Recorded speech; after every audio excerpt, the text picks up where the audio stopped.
viewers, Joe and I are joined by Nif from Alliance to talk about his team's performance in that matchup. Congratulations, Nif, first off. Impressive performance of you guys. What did you want to get your hands up going into picks and ban phase? The first thing we want to secure was that we get Caitlyn and we ban Lucian like yesterday, yesterday pretty much. And then we decided what they pick and we tried to counter set up what they want to do. I have to ask you about the Aurelia pick in this one because that was picked last, and actually there seemed to be a lot of discussion going on right up until the last couple of seconds. Were you trying to convince Wicked not to play Aurelia? Actually the opposite. We tried to convince him to play Aurelia because we thought that it fits better in the setup to have like the Pocom and so he can split and you have the teleport pressure. Because if you pick Renekton, he will fall off late game against the Trundle, and then it's kind of the opposite what we want from the setup.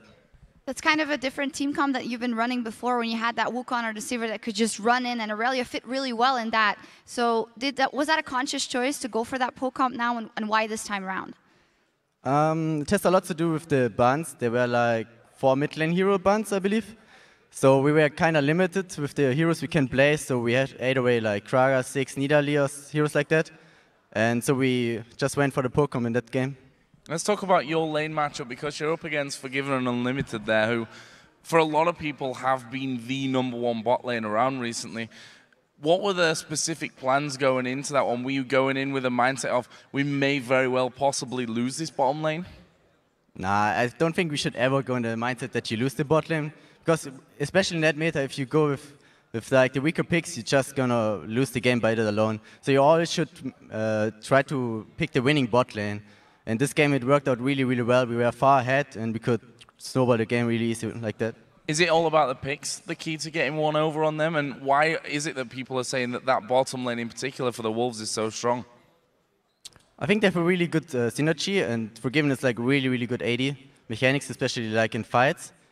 But on the picks on the bottom lane is like a huge factor, but it also on some picks it depends on if you outplay the enemies or not.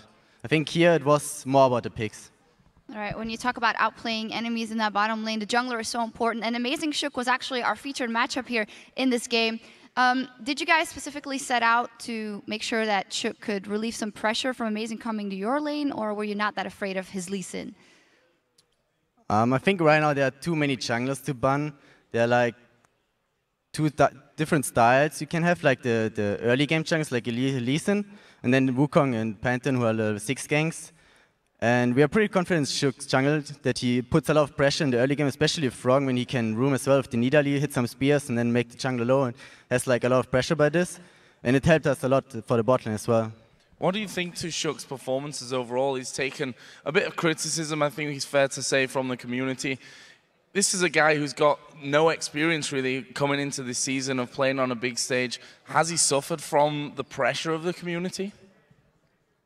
Maybe, I mean, I can't really say so much about it. I think he hasn't performed as good as he could. Like this week he is really good, for example. Like in some weeks he's like really shaky because he's sometimes not talking as much as he should. But if he gets it, then he will be really, really good. So what about the picks in this game then? We already said Lee Sin was picked on the other side for Amazing, a champion that he's done well on. Other options were open. Is Elise Shook's best champion right now? Is that where he feels he's most comfortable? I think she has always been one of his best heroes. Like she's one of the stronger duelists in the early game, so he can like put a lot of pressure out. But we actually didn't plan to go Elise, but it just fit better in the setup, so that's why we actually picked her. All right, well, congratulations on that win. I'm not going to let you go yet. Who do you think will win between Fnatic and the Super Hot crew? I believe Fnatic will win. I really hope that they get back in shape and win some games. Joe? It's a hard one to call for me. Super Hot crew have, in the last few games, been a little bit wobbly. Fnatic, of course, are just fresh off their losing streak, although they are technically on a losing streak still because they lost a game. Yes, it's only one game. It's not technically a streak, I guess, but I think Fnatic are going to come back full of confidence again for this one.